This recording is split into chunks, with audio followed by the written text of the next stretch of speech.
इस मूवी में हमें नियर फ्यूचर का टाइम दिखाया जाता है, जहां हम स्पेस में बहुत बड़े एस्टेरॉइड को अर्थ की तरफ जाते हुए देखते हैं, जिसके अर्थ से टकराने से पूरी इंसानी नस्ल डिस्ट्रॉय हो जाएगी और इसीलिए अर्थ को डिस्ट्रॉय होने से बचाने के लिए एक इंटरनेशनल एफर्ट स्टार्ट हो जाती है, जिसके लिए मून शील्ड प्रोजेक्ट बनाया जाता है और उस प्रोजेक्ट के मुताबिक मून पे एक बहुत बड़ी बेस बनाई जाती है। इंसानों का प्लान ये था कि वो न्यूक्लियर वेपन्स को यूज करते हुए उस जायंट एस्टेरॉइड को डिस्ट्रॉय कर देंगे और बच जाने वाले जंग से अर्थ को बचाने के लिए मून को यूटिलाइज करेंगे। और कई सालों की प्लानिंग के बाद इंसान आखिरकार न्यूक्लियर मिसाइल लॉन्च कर देते हैं। नेक्स्ट सीन में हम सभी लोगों को इस विक्ट्री को सेलिब्रेट करता हुआ देखते हैं, जिसके बाद हम इस कहानी के मेन कैरेक्टर दुगु को देखते हैं, जो कि सिर्फ अपनी कमांडर शिंग में इंटरेस्टेड लग रहा था, जो कि अभी भी लॉन्चिंग मिशन से वापस आई थी। दुगु उसे देख के स्पीचलेस हो चुका था। शिंग जब ये देखती है तो उसे लेजीनेस की वजह से डांट देती है, जिसके बाद वो वहाँ से चली जाती है, जिसकी वजह से दुगु भी अब अपने रूम में चला जाता है और शिंग को इम्प्रेस करने के तरीके सोचने लगता है। लेकिन उसे इस बात का अंदाजा नहीं होता कि कुछ एस्टेरॉइड्स बेस की तरफ बढ़ रहे थे और वहाँ मौजूद सभी लोगों के पास बेस से निकलने के लिए 30 मिनट से भी कम वक्त बाकी था। शिंग को जब इस बात का पता चलता है तो सभी को फौरन से इवैक्यूएट करने का कहती है,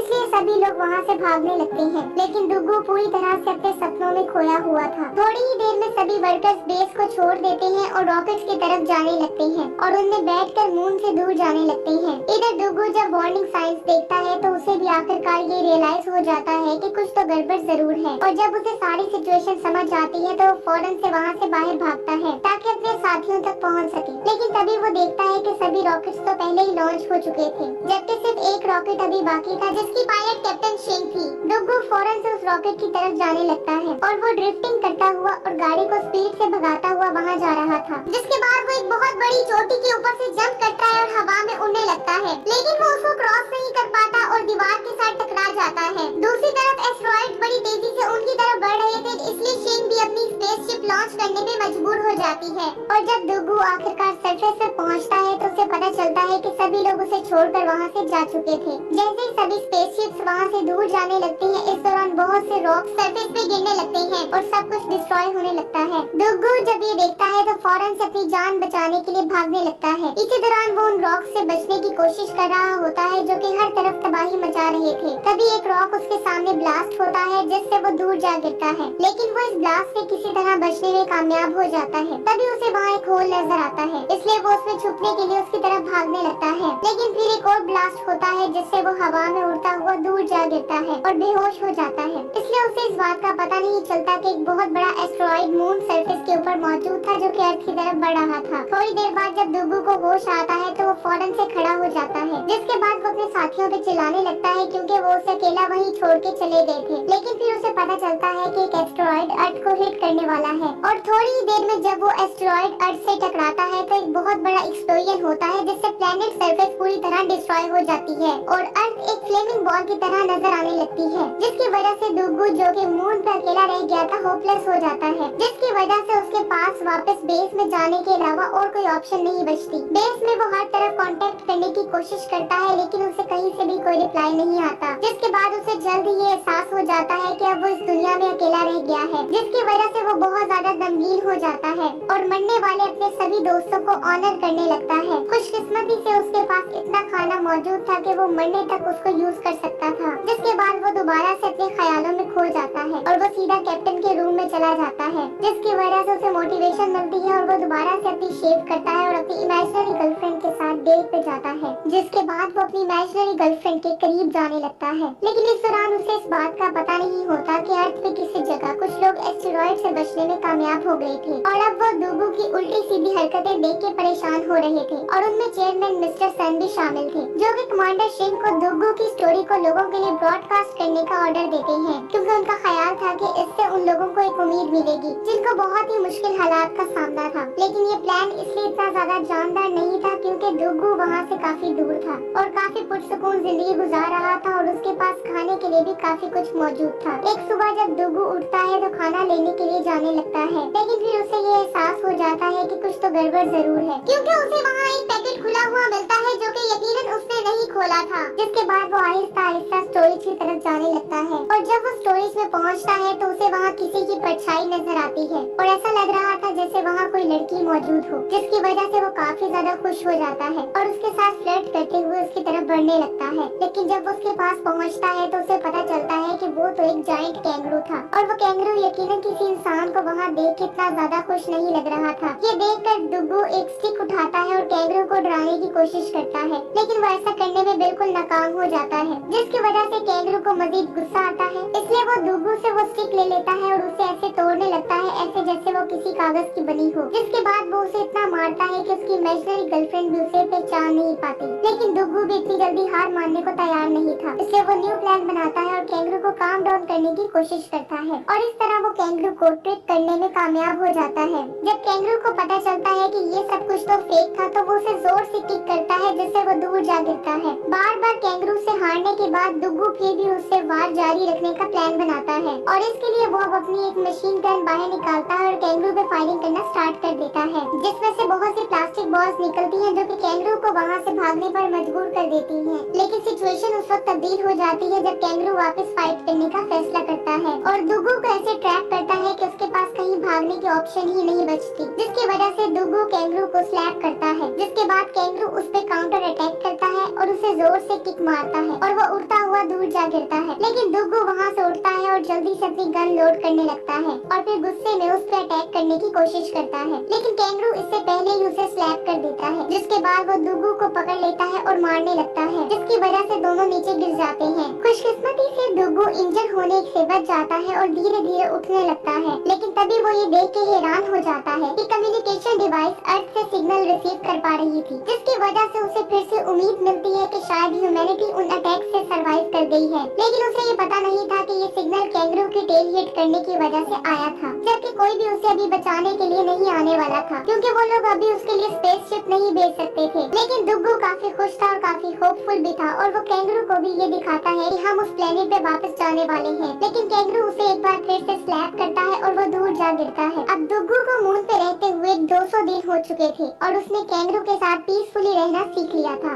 और साथ ही ये प्लान भी बना लिया था कि वो कैसे यहाँ से वापस जा सकता है। वो कैंगरू के साथ मिलकर वहाँ से निकलता है और रास्ते में कैंगरू को ये बताता है कि एक मिशन अपोलो 18 का एक स्पेसक्राफ्ट मून पे मौजूद है और वो दोनों उसके पास पहुँचते हैं और अब उनका इरादा उस स्पेसक्राफ्ट को यूज करते हुए वहाँ से निकलने का था, इसलिए वो उसे वापस बिल्डिंग में लाने में कामयाब हो जाते हैं और दुग्गू उसको रिपेयर करने के मिशन पे लग जाता है और उसके सभी ब्रोकन पार्ट्स चेंज कर देता है। लेकिन फिर उसे एक बड़ी मुश्किल का पता चलता है, जो कि ये थी कि वो स्पेसशिप से 20 पाउंड का वेट ही कैरी कर सकता था, इसलिए उन्हें उसको स्टार्ट करने के लिए एक डिफरेंट सिस्टम की जरूरत थी। खुशकिस्मती से न्यूक्लियर वेपन का प्रोटोटाइप अभी भी मून पे ही मौजूद था, जिससे उन्हें रिट्रीव करना था ताकि उससे वो फ्यूल हासिल कर सके। इसलिए वो दोनों फौरन से बाहर आते हैं और मून की दूसरी तरफ मौजूद रिसर्च बिल्डिंग की तरफ जाने लगते हैं। अर्थ पे मौजूद लोग भी दुग्गू के न्यूक्लियर वेपन वाले प्लान को देख पा रहे थे और वो ऐसा यकीनन नहीं होने दे सकते थे। तभी हमें पता चलता है कि दुग्गू की गाड़ी सिर्फ सोलर एनर्जी से चल सकती थी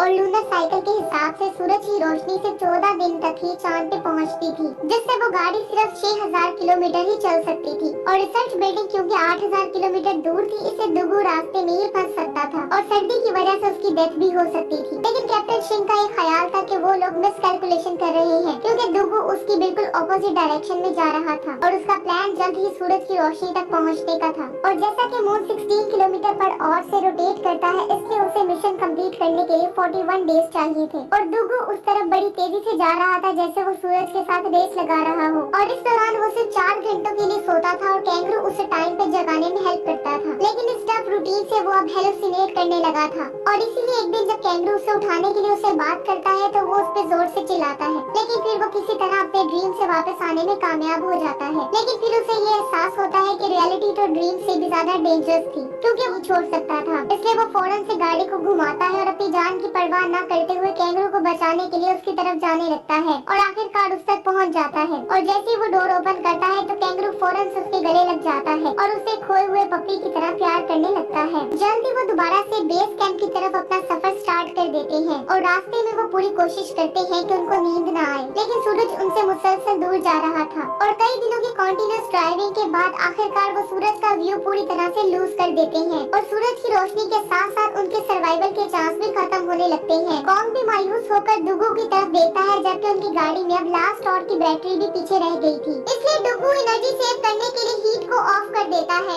और वो जितनी मर्जी कोशिश कर रहा था, लेकिन वो फिजिक्स को हरा नहीं सकता था। इसलिए उनकी गाड़ी रास्ते में ही बंद हो जाती है और अभी भी वो अपनी बेस से 45 किलोमीटर दूर थे, लेकिन उनके टैंक्स में से 3 घंटों की ही ऑक्सीजन बाकी थी। इसलिए डुगू अब मायूस होकर गाड़ी से बाहर आ जाता है, क्योंकि वो अब अपनी डेथ का वेट करने के अलावा और कुछ भी नहीं कर सकता था। और अब वो इस बात पे भी रिग्रेट करने लगता है कि जब उसके पास चांस था तो वो अपनी क्रश से बात नहीं कर सका था। और जैसे ही वो अपने आप को कोसना बंद कर देता है तो उसे कुछ इम्पोर्टेंट चीज याद आ जाती है और वो कैंगरू की तरफ देखने लगता है, जो कि मिरर की रिफ्लेक्शन की तरफ अट्रैक्ट हो रहा था। ये देखकर उसे एक आइडिया आता है और वो अपनी गाड़ी के डोर्स तोड़ देता है और उससे वो अपने पास मौजूद टूल्स को मॉडिफाई करने लगता है, जिससे वो एक स्लेड बनाता है और उसे कैंगरू के साथ बांध देता है और अपनी लाइट बीम का फोकस कैंगरू के सामने कर देता है, जिसकी वजह से वो फौरन से आगे बढ़ने लगता है और डुगू सरफेस के साथ साथ स्लाइड करने लगता है और अब वो तेजी से बेस कैंप की तरफ बढ़ने लगते हैं। तभी उनके सामने एक बहुत बड़ी खाई आ जाती है, लेकिन डुगू कैंगरू को बगैर किसी डर के जंप करने का कहता है, जिसके बाद दोनों जल्द ही हवा में उड़ने लगते हैं। और इसी दौरान डुगू अपने गैस टैंक को खोल देता है, जिससे वो सुपर हीरो की तरह उस खाई को क्रॉस करने में कामयाब हो जाते हैं। डुगू आखिरकार न्यूक्लियर वेपन को बेस कैंप पे लाने में कामयाब हो जाता है और अब वो अपनी विक्ट्री को सेलिब्रेट करने लगता है, लेकिन उसे इस बात का एहसास नहीं होता कि एक दूसरा एस्ट्रॉइड उनकी तरफ बढ़ रहा था। थोड़ी देर बाद डुगू जब रॉकेट को मॉडिफाई करने का प्लान बना रहा होता है, तो तभी वो नोटिस करता है कि सिग्नल दोबारा से स्टेशन पे सेंड हो चुका था, जिसकी वजह से वो खुश हो जाता है। लेकिन फिर वो कैंगरू को वॉइस के साथ खेलते हुए देखता है तो उसे पता चलता है कि पहले वाले सिग्नल्स भी इन सिग्नल्स की तरह फेक थे, जिसकी वजह से वो बहुत ज्यादा सैड हो जाता है, क्योंकि उसे फिर से ये लगने लगा था कि वो इस दुनिया में अकेला इंसान है जो कि जिंदा है। दूसरी तरफ अर्थ पे भी लोग डुगू की होपलेसनेस को नोटिस कर लेते हैं और ये डिसाइड करते हैं कि डुगू को सब मिलकर ये रियलाइज करवाएंगे कि वो इस दुनिया में अकेला नहीं है। इसलिए सभी लोग एक जगह इकट्ठे होते हैं और अपनी लाइट्स का रुख मून की तरफ कर देते हैं। डुगू जब प्लेनेट की तरफ देखता है तो उसे अपनी आंखों पे यकीन ही नहीं आता कि ह्यूमैनिटी अभी बाकी है। ये देखकर वो काफी ज्यादा इमोशनल हो जाता है और रोने लगता है, जिसके बाद हम देखते हैं कि डुगू आखिरकार अपने रिसीवर को रीएडजस्ट करने में कामयाब हो जाता है और अब वो अर्थ पे मौजूद अपने दोस्तों को देख सकता था, जिनमें कैप्टन शेंग भी शामिल थी। ये देखकर वो खुशी से रोने लगता है। जल्दी सभी लोग एक साथ काम करना स्टार्ट कर देते हैं